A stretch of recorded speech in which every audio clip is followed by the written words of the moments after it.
Boa noite. Hoje é terça-feira, 25 de outubro, e o Senado Notícias está no ar. O plenário do Senado aprovou hoje a medida provisória que dispensa a obrigação de doação de vacinas para a Covid-19, feita pela iniciativa privada para o Sistema Único de Saúde. A condição foi imposta por lei em 2021. O setor privado poderia oferecer a vacina contra a Covid-19, mas teria que doar metade do estoque para o SUS. A medida provisória editada em março de 2022 tornou desnecessária essa doação. O governo argumenta que o cenário atual de vacinação no país atingiu o patamar de envio de doses suficientes para contemplar 100% dos grupos prioritários e a população-alvo de 12 anos, assim como 100% da dose adicional dos imunossuprimidos. A MP já foi aprovada pela Câmara e precisa ser votada até esta terça-feira para não perder a validade. À época da edição desse diploma legal, não seria razoável permitir que a vacinação de pessoas fora dos grupos prioritários ocorresse, em função do seu maior poder aquisitivo e também de sua possibilidade de pagar pela imunização, antes de outros indivíduos que, com maior risco, poderia contrair a Covid-19, até porque isso redundaria em menor eficiência da imunização da população como um todo e em exacerbação das iniquidades em saúde. No entanto, felizmente o cenário mudou. Mudou principalmente da forma epidemiológica, assim como também com a expressiva diminuição do número de casos novos e de óbitos, graças à vacinação em massa. Essa legislação foi muito importante naquele momento, não é? E agora, revogando a lei original, que é a Lei 14.125, as clínicas privadas, as farmácias podem adquirir os imunizantes e venderem, como também fazem com outras vacinas. Essa lei que ora é revogada por esta medida provisória, que eu tive a satisfação de ser o autor que culminou o projeto, que culminou com a Lei 14.125, foi muito importante, foi obra do Senado Federal para que pudesse naquele momento serem adquiridas as vacinas da Pfizer, da Janssen, pelo governo federal. Portanto, o Congresso Nacional buscou trabalhar bastante e de maneira eficaz para poder fazer esse enfrentamento. Um outro projeto aprovado pelo plenário destina 2 bilhões de reais para as Santas Casas, que são entidades privadas sem fins lucrativos e que complementam o Sistema Único de Saúde. Os recursos virão de saldos de repasses da União constantes dos fundos de saúde e de assistência social de estados, do Distrito Federal e de municípios e poderão ser utilizados até o fim de 2023. Os senadores aprovaram também a medida provisória que limita o reajuste das taxas de foro e de ocupação dos terrenos da União. Pelo texto aprovado na Câmara, o reajuste fica limitado a 10,06% até o fim deste ano. A partir de 2023, o percentual máximo será de 2 vezes a variação acumulada do Índice Nacional de Preços ao Consumidor Amplo, o IPCA, do ano anterior, ou de 10,06%, o que for menor. Essas taxas são uma espécie de aluguel pela ocupação de área pública federal por pessoas ou empresas. Para dirimir de modo permanente a questão e evitar novas ocorrências futuras de reajustes onerosos ao contribuinte, o novo texto determina que o reajuste observará o percentual máximo de atualização estabelecido em regulamento, aplicado sobre os valores cobrados no ano anterior, ressalvada a correção de inconsistências cadastrais, o que amplia a governabilidade sobre os reajustes em benefício dos cidadãos.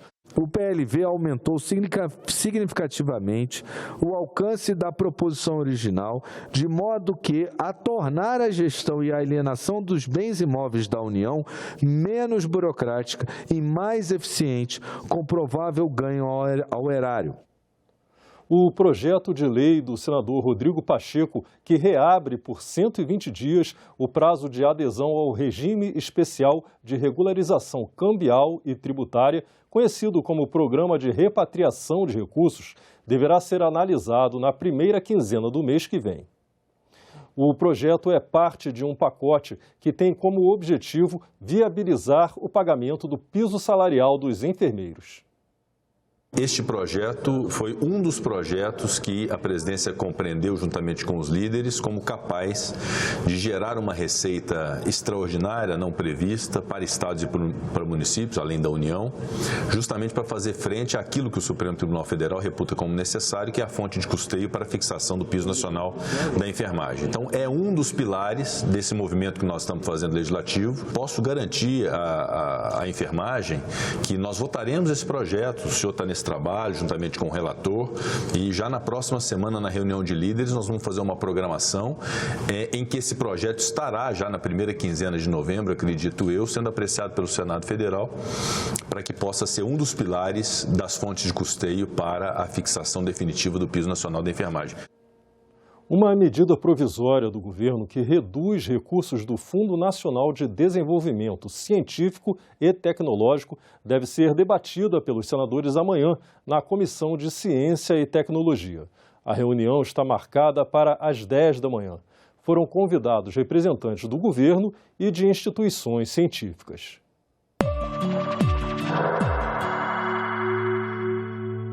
Pandemia do coronavírus, persistência da dengue, baixa adesão à vacinação infantil e orçamento apertado.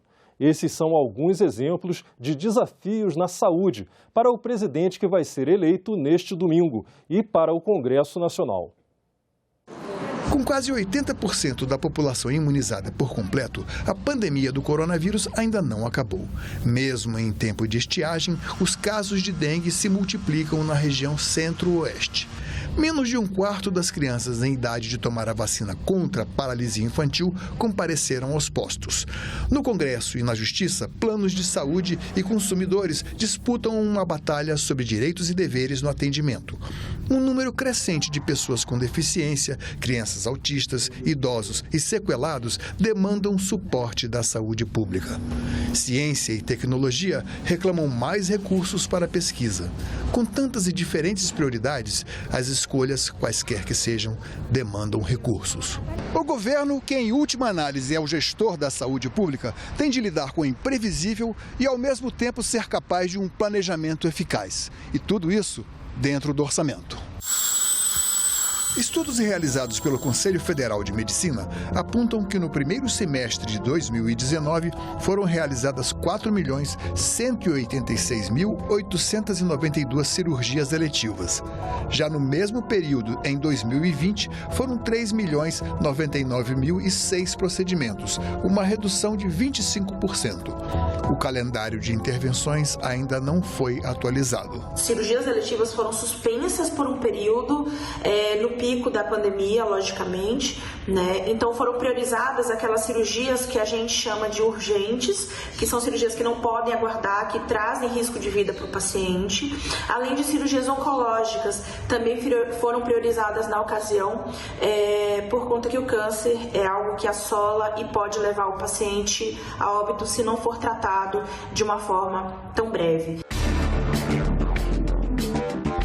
O Superior Tribunal de Justiça determinou que os planos de saúde só estariam obrigados a financiar tratamentos listados no rol de procedimentos estabelecidos pela Agência Nacional de Saúde Suplementar. Pacientes com doenças raras, com frequência, recorrem à Justiça para que o SUS custeie a medicação ou procedimentos, onerando o orçamento. Quando o atendimento não está previsto, né, ou não é coberto pelo SUS de alguma forma, e a sentença judicial ela exige que o atendimento seja feito, dada a urgência, muitas vezes o trânsito em julgado não acontece, né, e o Ministério precisa arcar com esse procedimento. Para isso, ele utiliza suas próprias programações orçamentárias.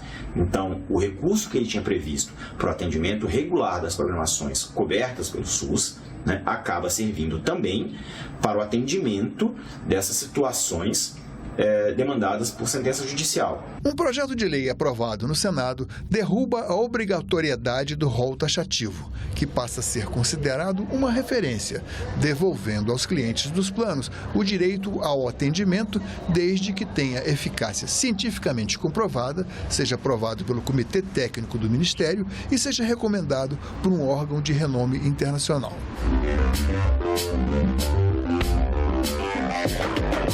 Um problema a ser enfrentado pelos futuros presidentes da República é a queda progressiva da imunização infantil, identificada a partir de 2015. A cobertura mínima recomendada para a vacina contra a paralisia infantil é de 95% das crianças. Em 2021, apenas 69% foram efetivamente imunizadas. No Distrito Federal, ao final de agosto deste ano, apenas 22% do público esperado pela campanha emergencial compareceram para receber as gotinhas. O problema da baixa adesão se repete com as vacinas contra a tuberculose, contra o rotavírus e a tríplice viral contra sarampo, cachumba e rubéola. Nosso calendário vacinal é extremamente completo, foi muito bem estudado. Todas as vacinas que estão no calendário vacinal são vacinas testadas e com eficácia e segurança. Então, o que nós podemos orientar a população é que se vacinem, porque independente de qual doença, se você deixar de vacinar, você vai estar correndo um risco, não só para você ou para o seu filho, mas também para a população. A procura por respiradores, equipamentos e até mesmo luvas e máscaras no princípio da pandemia nos alertou para a necessidade de sermos autossuficientes na produção desses insumos. As boas iniciativas até existem, mas nem sempre são divulgadas como merecem. Desde o início da pandemia, nós fortalecemos nossas pesquisas com apoio, neste caso, da CAPES, no sentido de fortalecer, de desenvolver materiais que favoreçam as margens de segurança nos hospitais. O investimento em pesquisas voltadas para a saúde certamente terá que ser uma prioridade dos próximos governos. Nessa reportagem de abril de 2021, um pool de cientistas da Universidade Federal de Campina Grande, Universidade de Brasília e uma empresa privada exibiu um modelo de máscara cirúrgica com uma camada de quitosana, substância encontrada na casca de crustáceos capaz de neutralizar o coronavírus. Aqui na camada intermediária do respirador Vesta tem um nanofilme que foi depositado nessa camada, que quando o vírus ele entra em contato com a quitosana, ele é inativado. Testada por profissionais na linha de frente de combate à Covid-19, a máscara Vesta recebeu a aprovação da Anvisa e foi disponibilizada para comercialização. Ainda é cedo para avaliarmos o legado da Covid-19, visto que a pandemia não acabou. As famílias das vítimas da epidemia do Zika vírus vieram ao Congresso reivindicar assistência para os sequelados. Outras doenças, desconhecidas ou não, irão demandar prevenção e assistência pelo poder público. O Sistema Único mostrou seu valor, mas o manejo de recursos não é fácil.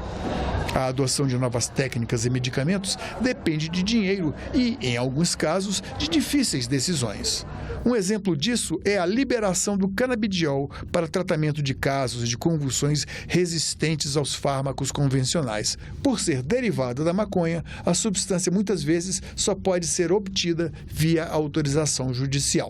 Em 2 semanas, ela já passou mais 2 dias sem crise. Depois de um mês, ela estava passando 1 semana. E hoje, graças a Deus, há mais de 1 ano e 6 meses, ela não tem uma crise convulsiva generalizada. Eu sou completamente favorável a esse projeto de lei que traz a discussão da possibilidade do uso do canabidiol para fins terapêuticos e também para que nós possamos plantar e cultivar e produzir em território nacional o próprio medicamento. A gente é contra o cultivo em casa porque é muito difícil ter esse controle, né? Para extrair, para tirar o óleo, para tirar somente o canabidiol. E o controle, será que vai cultivar 6 plantinhas só? Né? Esse controle é muito mais difícil. E a gente não consegue, assim, ter um controle do uso de álcool, do uso de cigarro. Então, do uso de maconha, por que a gente teria? O Por que será que só lembramos da saúde quando ela nos falta? Somos quase 220 milhões. Cuidar do pré-parto, incentivar o necessário aleitamento materno e a vacinação infantil em perigoso declínio, oferecer programas públicos de apoio a bons hábitos alimentares, combater a obesidade e o sedentarismo, prover assistência digna aos idosos, todas essas tarefas são desafios diante do próximo governo. Ficamos por aqui. Você pode rever as reportagens desta edição na nossa página na internet, senado.leg.br/tv. Muito obrigado pela sua companhia e continue sintonizado aqui na TV Senado.